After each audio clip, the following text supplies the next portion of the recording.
चला तुरीच्या काही आधुनिक लागवड पद्धती समजून घेऊया.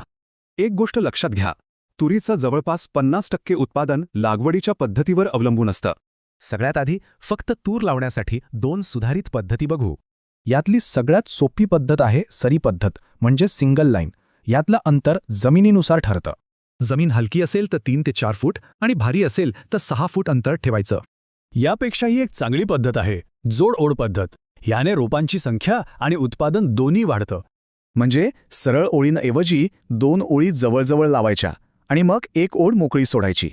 हलक्या किंवा मध्यम जमिनीसाठी 3 फुटांचे आणि भारी जमिनीसाठी 4 किंवा 5 फुटांचे बेड वापरावेत.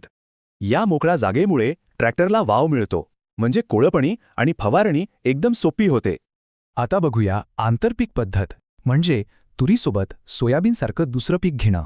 एक गोष्ट पक्की लक्षात ठेवा, तुरीचं उत्पादन ठरतं ते फांद्यांच्या संख्येवरून. मग जास्त फांद्यांसाठी काय करायचं, तर तुरीच्या दोन्ही बाजूची सोयाबीनची एक ओळ पेरायचीच नाही.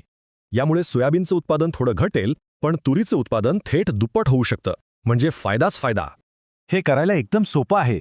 पेरणी यंत्राची जी छिद्र नको आहेत ती फक्त बंद करून टाकायची. आता एक सगळ्यात महत्त्वाची गोष्ट जी आपण चर्चा केलेल्या सगळ्या पद्धतींना लागू होते. चांगल्या उत्पादनासाठी तुरीची लागवड नेहमी बेडवरच करायला हवी. नेहमी.